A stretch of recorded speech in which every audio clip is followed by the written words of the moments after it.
Have you ever wondered how some people stay calm no matter what happens to them, while others explode at the smallest inconvenience? These individuals remain completely unshaken.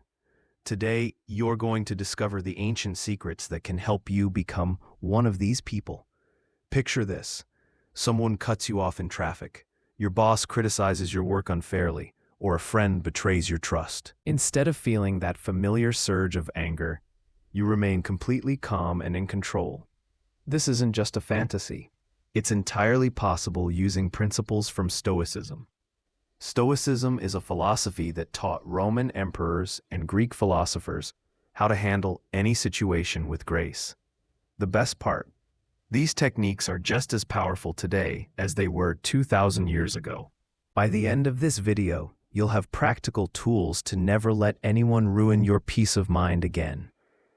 Let's dive into these life-changing strategies. The first principle is understanding what you can and cannot control. This is the foundation of Stoic thinking and the key to emotional freedom. Marcus Aurelius, the Roman emperor, wrote in his journal, "You have power over your mind, not outside events." Think about the last time someone made you angry. Maybe they said something rude or acted inconsiderately. Here's the truth. They didn't actually make you angry. Your response to their actions created the anger. This distinction is crucial because it puts you back in the driver's seat.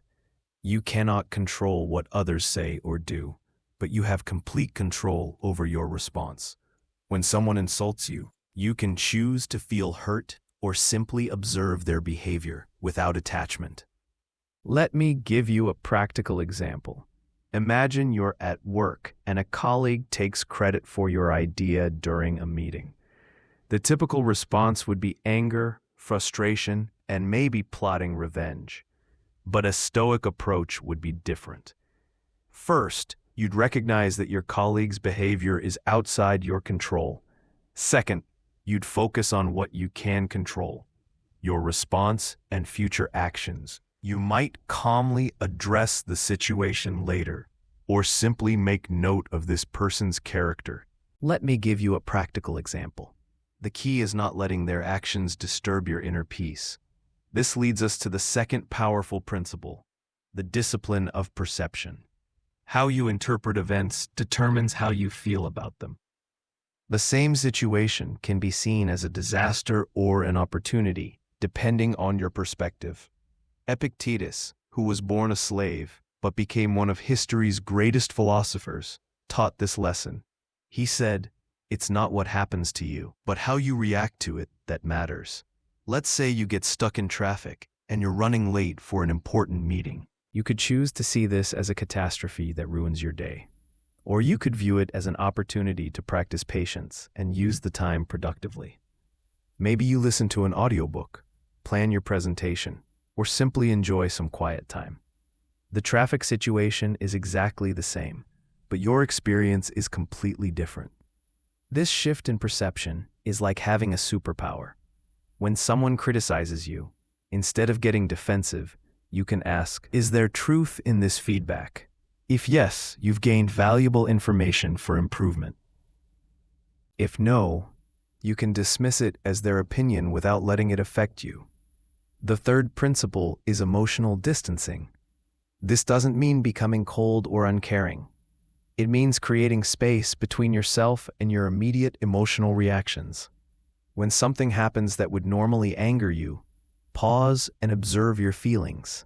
Notice the anger rising, but don't immediately act on it. Think of yourself as a scientist studying your own emotions. This creates distance between you and the feeling, giving you power over it. Here's a technique that works incredibly well. The view from above. When you feel angry or bothered, imagine zooming out and seeing the situation from a bird's eye view. See yourself, the other person, and the situation as small parts of a much larger picture. This perspective makes most problems seem much less significant. Marcus Aurelius used this technique regularly, imagining himself from the perspective of the universe. From that viewpoint, most daily frustrations become trivial. The fourth principle is understanding that people act according to their own perception of good. This insight can transform how you react to difficult people. When someone is rude to you, they're not acting randomly. They believe their behavior is justified based on their circumstances and mindset. Maybe they're having a terrible day, dealing with personal problems, or simply lack social skills. This doesn't excuse their behavior, but it helps you not take it personally. Epictetus taught that everyone acts according to what they believe is right at that moment. Even people doing terrible things believe they're justified in some way. This understanding creates compassion instead of anger. Instead of thinking, "How dare they treat me this way?" you might think, "They must be struggling with something." This shift in thinking neutralizes the emotional charge of their behavior. Let me share a story that illustrates this perfectly. A student once approached a Stoic teacher, complaining about a person who constantly criticized him. The teacher asked, "If a mentally ill person called you names, would you be offended?" The student said no, because the person couldn't help their condition. The teacher replied, "Then why are you offended by someone who is mentally ill with anger, jealousy, or ignorance?" This story shows how reframing situations can eliminate emotional reactions. A fifth principle is focusing on virtue rather than outcomes. Stoics believe that virtue is the only true good. This means focusing on being a good person rather than on results you can't control. When someone treats you poorly, your goal isn't to make them apologize or change. Your goal is to respond with integrity, regardless of what they do. This approach is incredibly liberating because it removes your happiness from other people's actions. You can feel good about yourself knowing you handled the situation with dignity. Whether they change or not becomes irrelevant to your peace of mind. The sixth principle is the practice of negative visualization. This involves imagining challenging situations before they happen. By mentally rehearsing your response to difficult people or situations, you prepare yourself emotionally. If you know you'll encounter a difficult person today, spend a few minutes imagining the interaction. Picture them being rude or unreasonable, and visualize yourself responding calmly. This mental practice builds emotional resilience and reduces surprise reactions. Athletes use similar techniques to prepare for competition. You can use it to prepare for life's challenges. The seventh principle is understanding the temporary nature of all things. The Stoics frequently meditated on impermanence. Whatever is bothering you right now will pass. The person who angered you today will eventually be gone from your life. Even your own life is temporary in the grand scheme of things. This perspective doesn't make you nihilistic. It makes you free. When you truly understand that everything is temporary, you stop clinging to negative emotions. You realize that holding on to anger is like grasping a hot coal with the intent of throwing it at someone. You're the one who gets burned. The eighth principle is the practice of self-reflection. Stoics spent time each day examining their thoughts and reactions. This isn't about self-criticism, it's about self-awareness. When you understand your emotional patterns, you can begin to change them. Keep a journal of situations that typically anger you. Write down what happened, how you reacted, and how you could have responded differently. Over time, you'll notice patterns and develop better strategies. This practice transforms you from someone who reacts unconsciously to someone who responds thoughtfully. The ninth principle is cultivating inner strength through daily practice. Stoicism isn't just philosophy, it's a way of life that requires daily practice. Start each day by reminding yourself of these principles. When you encounter difficult situations, consciously apply these techniques. The more you practice, the more natural these responses become. It's like building a muscle.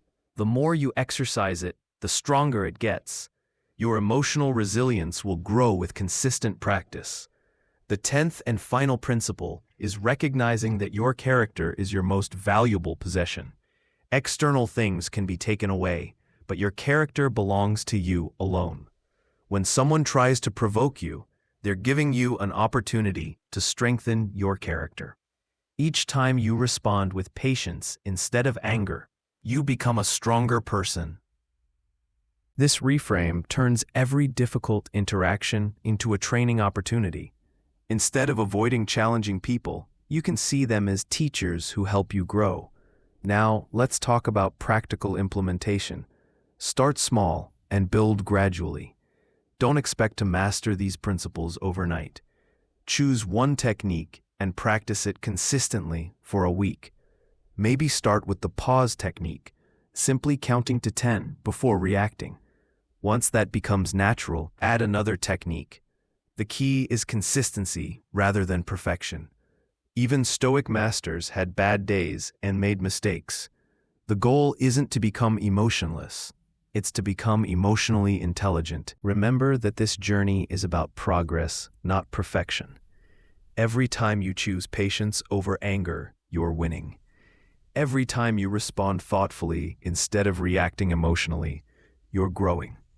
These small victories accumulate into major life changes. You'll find that people start treating you differently when you stop reacting to their provocations. Difficult people often lose interest when they can't get an emotional reaction. Your calm presence can actually change the dynamic of your relationships. This doesn't mean you become passive or let people walk over you. You can still set boundaries and address problems. You just do it from a place of strength rather than emotional reactivity. The difference is profound, and others will notice it immediately. You now have the tools to never let anyone disturb your peace of mind again. These Stoic principles have been tested by emperors, slaves, and everyone in between for over 2,000 years. The question isn't whether they work, it's whether you'll use them. Remember, you cannot control what others do, but you have complete control over your response. Your character is your most valuable possession, and every challenge is an opportunity to strengthen it. Start practicing these principles today and watch how your life transforms.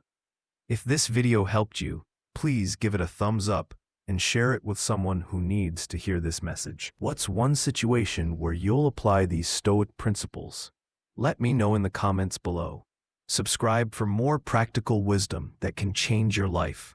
Remember, the person who angers you controls you, but the person who stays calm controls themselves. Choose your power wisely.